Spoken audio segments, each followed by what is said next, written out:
Hello friends, welcome back to my YouTube channel. So ನಾನಿವತ್ತು ನಿಮಗೆ cutting stitching ವಿಡಿಯೋನ ತೋರಿಸ್ತಾ ಇಲ್ಲ, ಬಟ್ ಕಣ್ಣಿನ ದೃಷ್ಟಿ, ಜನಗಳ ಕಣ್ಣಿನ ದೃಷ್ಟಿ ಅನ್ನೋದು ಎಷ್ಟೊಂದು ಕೆಟ್ಟದು.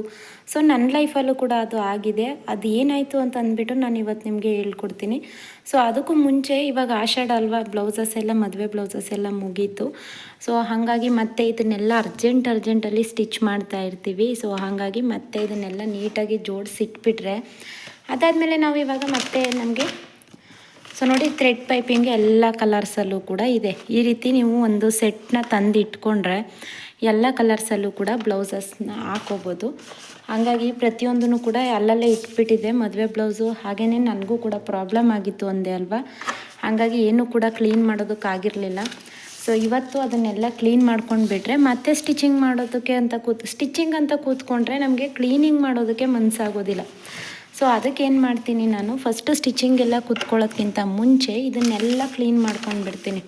ಆವಾಗ ನಮಗೆ ಸ್ಟಿಚಿಂಗ್ ಮಾಡೋದಕ್ಕೆ ಈಸಿ ಆಗುತ್ತೆ. ಹಾಗೆಯೇ ಇನ್ನೊಂದು ಸಲ ನಮಗೆ ಮತ್ತೆ ಇಲ್ಲಿಗೆ ಬರೋದು ಅಂತಂದರೆ ಬೇಜಾರಾಗುತ್ತೆ. ಹಾಗಾಗಿ ಇದಿಷ್ಟು ಬಂದು, ಸೊ ಇಲ್ಲೂ ಕೂಡ ಕಲರ್ದು ಡೋರಿಸ್ ಇದೆ. ಇದು ಬಂದು ಥ್ರೆಡ್ ಪೈಪಿಂಗ್ಗಳದ್ದು ಕಲರಲ್ಲಿ ಗೋಲ್ಡಲ್ಲಿ, ಹಾಗೆಯೇ ಕಾಪರಲ್ಲಿ ಆ ರೀತಿ ಎಲ್ಲ ಇದನ್ನು ಕೂಡ ಇಟ್ಕೊಂಡಿದ್ದೀನಿ, ದಾರಗಳನ್ನೂ ಕೂಡ ಇಟ್ಕೊಂಡಿದ್ದೀನಿ. ಹಾಗೆ ಇಲ್ಲಿ ಬಂದು ಎಲ್ಲ ಕಲರ್ಸ್ದು ಕೂಡ ಸ್ವಲ್ಪ ಉಳ್ಕೊಂಡಿತ್ತು ಅಲ್ವಾ, ಅದನ್ನು ಮತ್ತು ಇದು ಒಂದು ಬ್ಯಾಗಲ್ಲಿ ಇಟ್ಕೊಂಡ್ರೆ ಇದು ಕಾಣಿಸುತ್ತೆ ಚೆನ್ನಾಗಿ, ಹಾಗೆ ಎತ್ಕೊಳ್ಬೋದು ಅಂತ ಅಂದ್ಬಿಟ್ಟು ಹೀಗೆ ಇಟ್ಕೊಂಡಿದ್ದೀನಿ. ಅದನ್ನು ಕೂಡ ಇಲ್ಲೇ ಜೋಡಿಸ್ಕೋತಾ ಇದ್ದೀನಿ. ಸೊ ಜನಗಳ ದೃಷ್ಟಿ ಅಂತ ಏನಕ್ಕೆ ಅಂದೆ ಅಂತಂದರೆ, ಮದುವೆ ಬ್ಲೌಸಸ್ ಎಲ್ಲ ಸ್ಟಿಚ್ ಮಾಡಿ ನಮ್ಮ ಅತ್ತೆ ಮಗಳದೇ ಬ್ಲೌಸಸ್ ಇತ್ತು.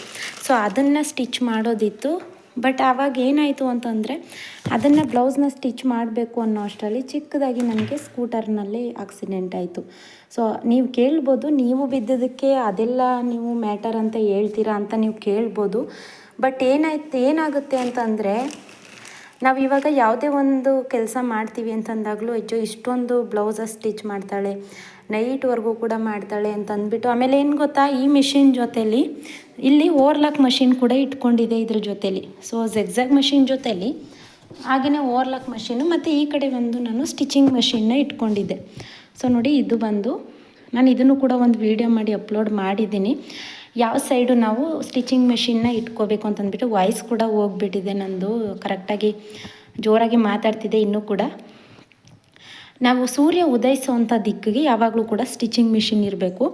ಅವಾಗೇನಾಗುತ್ತೆ, ಬೆಳಕು ಕೂಡ ಜಾಸ್ತಿ ಬರುತ್ತೆ. ಆಮೇಲೆ ಏನು ಗೊತ್ತಾ, ಈ ರೀತಿ ಕಿಟಕಿ ಹತ್ರ ಇಟ್ಕೊಳ್ಳಿ, ಅವಾಗೇನಾಗುತ್ತೆ, ಇಲ್ಲಿ ಮಿಷಿನ್ ಮೇಲೆ ಜಾಸ್ತಿ ಬೆಳಕು ಬೀಳ್ತಾ ಇರುತ್ತೆ. ಸೊ ಬಂದು ನಮಗೆ ಕೂತ್ಕೊಂಡ್ರೆ ಸ್ಟಿಚಿಂಗ್ ಮಾಡಬೇಕು ಅನಿಸ್ಬೇಕು, ಬಂದಲ್ಲಿ ಕೂತ್ಕೊಂಡು ಸ್ಟಿಚ್ ಮಾಡಬೇಕು ಅಂತ ಅನ್ನಿಸ್ಬೇಕು. ಆ ರೀತಿ ಜಾಗದಲ್ಲಿ ಇಟ್ಕೊಳ್ಳಿ. ನೀವು ಕತ್ಲೆಯಲ್ಲಿ ಇಟ್ಕೊಳ್ಳೋದು, ಅದಾದಮೇಲೆ ಇದ್ರ ಮೇಲೆ ಮಿಷಿನ್ ಮೇಲೆ ಏನೇನಾದರೂ ತಂದು ಇಟ್ಬಿಡೋದು. ಸೊ ಸ್ಟಿಚಿಂಗ್ ಮಾಡಬೇಕು ಅಂದರೆ ಅದನ್ನೆಲ್ಲ ಕ್ಲೀನ್ ಮಾಡಿ ಸ್ಟಿಚ್ ಮಾಡಬೇಕು. ಆ ರೀತಿ ಎಲ್ಲ ಇಟ್ಕೊಳ್ಳೋದಕ್ಕೆ ಹೋಗಬೇಡಿ. ಯಾವಾಗಲೂ ಕೂಡ ಇಲ್ಲಿ ಕಿಟಕಿ ಇದ್ದರೆ ಇಲ್ಲಿ ಸ್ಟಿಚ್ ಮಾಡಬೇಕು, ಆ ರೀತಿ ಇಟ್ಕೊಳ್ಳಿ. ಸೊ ಏನಾಯಿತು ಅಂದರೆ, ಇಲ್ಲಿ ನಾನು ಈ ರೀತಿ ಮಷಿನ್ ಇಟ್ಕೊಂಡಿದ್ದೆ, ಅದ್ರ ಪಕ್ಕ ಇಲ್ಲಿ ಝಿಗ್ಝಾಗ್ ಮಿಷಿನ್ ಇಟ್ಟಿದ್ದೆ. ಸೊ ಈ ಸ್ಯಾರಿಗಳೆಲ್ಲ ಝಿಗ್ಝಾಗ್ ಮಾಡಬೇಕು, ಇದನ್ನೆಲ್ಲ ಬ್ಲೌಸ್ನ ಕಟ್ ಮಾಡಿದೆ. ಸೊ ಹಾಗಾಗಿ ಮದುವೆ ದಿನ ಹಂಗೆ ಆಯ್ತಲ್ವ, ಮತ್ತು ನನಗೆ ಸ್ಟಿಚ್ ಮಾಡೋದಕ್ಕಾಗಲಿಲ್ಲ. ಸೊ ಅದನ್ನೆಲ್ಲ ಹಾಗೇ ಇಟ್ಟಿದ್ದೀನಿ. ಇವಾಗ ಅದನ್ನೆಲ್ಲ ಕಂಪ್ಲೀಟ್ ಮಾಡಿ ಅವ್ರಿಗೆ ಕೊಡಬೇಕು. ಸೊ ಇವಾಗ ಸ್ವಲ್ಪ ಪರವಾಗಿಲ್ಲ, ಹುಷಾರಾಗಿದ್ದೀನಿ. ಹಾಗಾಗಿ ಅದನ್ನು ಕಂಪ್ಲೀಟ್ ಮಾಡಿ ಕೊಟ್ಬಿಡೋಣ ಅಂದ್ಬಿಟ್ಟು ಸೊ ಎಲ್ಲನೂ ಕೂಡ ತೆಗೆದಿಟ್ಕೋತಿದ್ದೆ. ಹಾಗೆಯೇ ನಿಮಗೂ ಕೂಡ ಈ ರೀತಿ ಒಂದು ಅನುಭವ ಆಗಿದೆಯಾ ಇಲ್ವಾ ಅಂತ ಒಂದು ವೀಡಿಯೋನ ಮಾಡ್ತಾಯಿದ್ದೀನಿ. ಇದ್ರ ಪಕ್ಕ ಝಿಗ್ಝಾಗ್ ಮಿಷಿನ್ ಓವರ್ಲಾಕ್ ಮಷಿನ್ ಇಟ್ಟಿದೆ.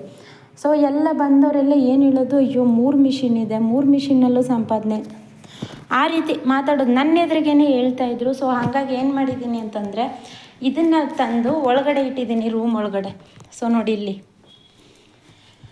ಈ ಮಿಷಿನ್ನ ತಂದು ಈ ರೀತಿ ರೂಮ್ ಒಳಗಡೆ ಇಟ್ಟಿದ್ದೀನಿ. ಸೊ ಬ್ಲೌಸಸ್ನ ತಂದು ಇಲ್ಲೇ ಹೆಂಗಿದ್ರು ಕೂಡ ನಿಂತ್ಕೊಂಡೇ ಮಾಡ್ಬೋದು. ಇದು ನಾನೇನು ಇದಕ್ಕೆ ಕರೆಂಟನ್ನೇ ಹಾಕ್ಕೊಂಡಿಲ್ಲ, ಮೋಟರ್ ಹಾಕ್ಕೊಂಡಿಲ್ಲ. ಸೊ ಕಾಲಲ್ಲೇ ಪ್ರೆಸ್ ಮಾಡಿಬಿಟ್ಟು ಸ್ಟಿಚ್ ಮಾಡ್ಬೋದು. ಹಾಗಾಗಿ ಇದಕ್ಕೇನು ಮೋಟ್ರ್ ಹಾಕ್ಸಿಲ್ಲ ಅಂದ್ಬಿಟ್ಟು ಏನು ಮಾಡಿದೆ, ಇದನ್ನು ತಂದು ರೂಮಲ್ಲಿ ಇಟ್ಕೊಂಡೆ. ಇದಿಷ್ಟನ್ನು ಮಾತ್ರ ರೂಮಲ್ಲಿ ಇಟ್ಕೊಂಡು ಸೊ ಅದನ್ನು ನಾವು ಅಲ್ಲೇ ಸ್ಟಿಚ್ ಮಾಡಿದ್ರಾಯ್ತು ಅಂತ ಅಂದ್ಬಿಟ್ಟು ಯಾರದೇ. ಆಮೇಲೆ ಇನ್ನೊಂದು ಏನು ಗೊತ್ತಾ, ಈ ರೀತಿ ಕಾಟ್ ಮೇಲ್ಗಡೆ ಸ್ಟಿಚಿಂಗ್ ಮಾಡೋ ಬಟ್ಟೆಗಳು ಜಾಸ್ತಿ ಇತ್ತಲ್ವ, ಮದುವೆ ಬ್ಲೌಸಸ್ ಎಲ್ಲ, ಇದಕ್ಕೆ ಪೂರ್ತಿಯಾಗಿ ಜೋಡಿಸ್ಬಿಟ್ಟಿದೆ. ಅದೇನಾಯಿತು, ಬಂದವರೆಲ್ಲ ಇಷ್ಟೊಂದು ಬಟ್ಟೆ ಸ್ಟಿಚ್ ಮಾಡ್ತೀಯಾ, ಹಾಗೆ ನೀವು ಸ್ವಲ್ಪನೂ ಕೂಡ ರೆಸ್ಟ್ ಮಾಡೋದಿಲ್ಲ, ಹಾಗೆ ಹೀಗೆ ಅಂತ ಹೇಳಿ ಏನಾಯಿತು, ಇವಾಗ ನೋಡಿ 1 ವೀಕ್ ಆಯಿತು. 1 ವೀಕಿಂದ ಒಂದು ಬ್ಲೌಸ್ ಕೂಡ ಸ್ಟಿಚ್ ಮಾಡೋದಕ್ಕಾಗಲಿಲ್ಲ. ಸೊ ನಾನು ನಿಮಗೆ ಕೊಡೋವಂಥ ಟಿಪ್ಸ್ ಏನು ಅಂತಂದರೆ, ಸೊ ಎಷ್ಟೇ ಬಟ್ಟೆಗಳಿರಲಿ, ಒಂದು ಸ್ವಲ್ಪ ಬಟ್ಟೆಗಳನ್ನ ಮಾತ್ರ ಈ ರೀತಿ ರ್ಯಾಕಲ್ಲಿ ಇಟ್ಕೊಳ್ಳಿ. ನಿಮ್ಮ ಹತ್ರ ರ್ಯಾಕ್ ಇದೆಯೋ ಅಥವಾ ಮನೇಲಿ ಸ್ಟಿಚ್ ಮಾಡ್ತೀರಾ ಅಥವಾ ನೀವು ಎಲ್ಲಾದರೂ ಕೂಡ ಇಡ್ತೀರಾ ಅಂತಂದರೆ, ಸೊ 2-3 ಮಿಷಿನ್ ಇತ್ತು, ಜಿಗ್ಜಾಗು ಓವರ್ಲಾಕ್ ಮಷಿನ್ ಇತ್ತು ಅಂದರೆ ಅದನ್ನು ಜನಗಳ ಕಣ್ಣಿಗೆ ಕಾಣದೇ ಇರೋ ರೀತಿ ಸ್ವಲ್ಪ ರೂಮ್ ಹತ್ರ ಇದ್ದರೆ, ಇಲ್ಲ ಅಂತಂದರೆ ಏನು ಮಾಡಿ ಅಂದರೆ ಈ ರೀತಿ ಇಟ್ಕೊಂಡ್ಬಿಟ್ಟು ಇಲ್ಲೊಂದು ಸ್ಕ್ರೀನ್ನ ಎಳೆದ್ಬಿಡಿ. ಈ ಅಡ್ಲಾಗಿ ಒಂದು ಸ್ಕ್ರೀನ್ ಎಳೆದ್ಬಿಡಿ, ಸ್ಕ್ರೀನ್ನ ಸರಿಸ್ಬಿಟ್ಟು ನಾವು ಬೇಕಾದರೆ ಜಿಗ್ಜಾಗ್ ಮಾಡ್ಬೋದು. ಆ ರೀತಿ ಮಾಡ್ಕೊಳ್ಳಿ. ಯಾವುದೇ ಕಾರಣಕ್ಕೂ ಕೂಡ ಎಕ್ಸ್ಪೋಸ್ ಆಗೋ ಥರ ಇಟ್ಕೊಳ್ಳೋದಕ್ಕೆ ಹೋಗಬೇಡಿ. ಜನರ ಕಣ್ಣಿಂದ ತಪ್ಪಿಸ್ಕೊಳ್ಳೋದು ಅಂತಂದರೆ ತುಂಬಾ ಕಷ್ಟ.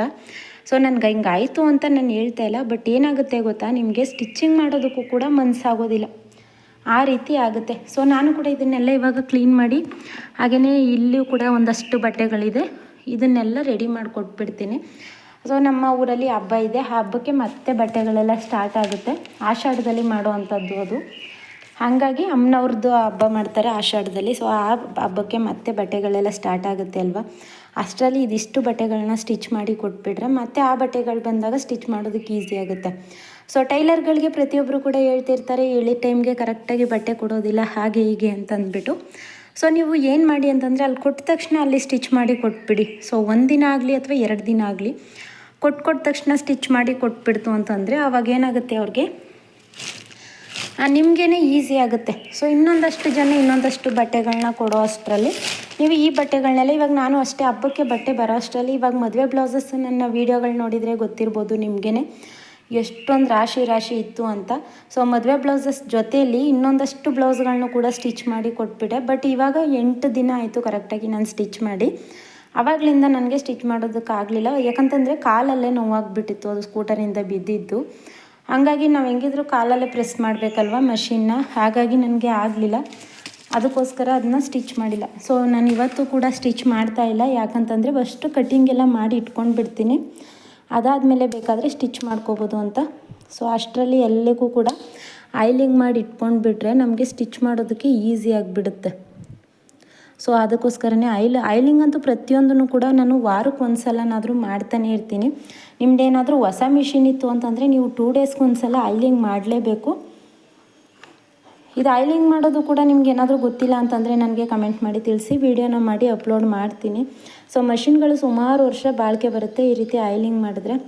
ಇದಾದಮೇಲೆ ಇದನ್ನು ಹೇಗೆ ದೃಷ್ಟಿ ತೆಗೋಬೇಕು ಗೊತ್ತಾ. ಸೊ ಅದು ನನಗೆ ಗೊತ್ತಿದ್ರೂ ಕೂಡ ನನಗೆ ದೃಷ್ಟಿನ ತೆಗೆದು ಇದು ಮಾಡೋದಕ್ಕೆ ಟೈಮೇ ಸಿಗಲಿಲ್ಲ. ಸೊ ಹಾಗಾಗಿ ಹೇಳ್ತೀನಿ, ಸಾಸಿವೆ ಕಾಳು, ನಾರ್ಮಲಾಗಿ ಸಾಸಿವೆ ಬರುತ್ತೆ ಅಲ್ವಾ, ಅಡುಗೆಗೆ ಬಳಸೋವಂಥ ಸಾಸಿವೆ, ಆ ಸಾಸಿವೆ ಹಾಗೆಯೇ ಒಂದು ಒಣಗಿದ ಮೆಣಸಿಕಾಯಿನ ತಗೊಂಡು, ಸೊ ನಾನಿವಾಗ ಮಾಡ್ತೀನಿ ಇದಕ್ಕೂ ಕೂಡ. ಬಟ್ ಏನಂತಂದರೆ ಅದನ್ನು ನಾವು ಇಳಿ ತೆಗೆದು ಮಾಡೋ ಅಂಥದ್ದನ್ನು ವೀಡಿಯೋ ಮಾಡೋ ಹಾಗಿಲ್ಲ. ವೀಡಿಯೋ ಮಾಡಿದ್ರೆ ಅದು ಬೆನಿಫಿಟ್ ಸಿಗೋದಿಲ್ಲ ಅಂತ ಹೇಳ್ತಾರೆ. ಸೊ ಸಾರಿ, ಅದಕ್ಕೋಸ್ಕರ ನಾನು ವೀಡಿಯೋ ಮಾಡ್ತಾಯಿಲ್ಲ, ಹೇಳ್ಕೊಡ್ತೀನಿ ಕೇಳಿ. ಒಂದಿಷ್ಟು ಸಾಸಿವೆನ ತಗೊಂಡು ಎಡಗೈಯಲ್ಲಿ ಇಟ್ಕೊಳ್ಳಿ. ಇದನ್ನು ಒಂದು ಮೆಣಸಿಕಾಯಿನ ತಗೊಂಡು ಈ ರೀತಿ ಮಷಿನ್ಗೆ ನಾವು ನಾರ್ಮಲಾಗಿ ಮಕ್ಕಳಿಗೆ ಇಳಿ ತೆಗಿತೀವಿ ಅಲ್ವಾ, ಸೊ ಆ ರೀತಿ ಇಳಿನ ತೆಗೆದು ನೀವು ನಿಮ್ಮ ಮನೇಲಿ ಒಲೆ ಇದೆ, ಅಂಡೆ ಒಲೆ ಹಚ್ತೀರಾ, ಸೌದೆ ಒಲೆ ಹಚ್ತೀರಾ ಅಂತಂದರೆ ನೀವು ಕೆಂಡದೊಳಗಡೆ ಕೂಡ ಹಾಕ್ಬೋದು. ಇಲ್ಲ ನಮಗೆ ಸೋಲಾರ್ ಯೂಸ್ ಮಾಡ್ತೀವಿ ಅಂತ ಹೇಳೋರಾದರೆ 3 ಕಡೆ ಆದಿ ಅಂತ ಇರುತ್ತೆ ಅಲ್ವಾ, ಈ ಕಡೆನೂ ರೋಡ್ ಹೋಗುತ್ತೆ, ಈ ಕಡೆನೂ ರೋಡ್ ಹೋಗುತ್ತೆ, ಆ ಕಡೆನೂ ರೋಡ್ ಹೋಗುತ್ತೆ. ಸೊ ಆ ರೀತಿ ರೋಡಲ್ಲಿ ನೀವು ಈ ರೀತಿ ಚೆಲ್ಲಬೇಕು. ಅವಾಗೇನಾಗುತ್ತೆ, ನಿಮಗೆ ಆಗಿರೋವಂಥ ದೃಷ್ಟಿ ನಿವಾರಣೆ ಆಗುತ್ತೆ. ಸೊ ನಾನು ಹಾಕ್ತೀನಿ ನೆಕ್ಸ್ಟ್. ಇವಾಗ ಸ್ವಲ್ಪ ಪರವಾಗಿಲ್ಲ, ಹುಷಾರಾಗಿದ್ದೀನಿ ಅಲ್ವಾ ಕಟಿಂಗ್ ವೀಡಿಯೋಗಳು. ಹಾಗೆಯೇ ನೀವು ಕಮೆಂಟ್ ಮಾಡಿರೋದಕ್ಕೂ ಕೂಡ ವೀಡಿಯೋಗಳನ್ನ ಅಪ್ಲೋಡ್ ಮಾಡ್ತೀನಿ. ವೀಡಿಯೋ ಹೆಲ್ಪ್ ಆಯಿತು ಅಂದರೆ ಲೈಕ್ ಮಾಡಿ. Thank you.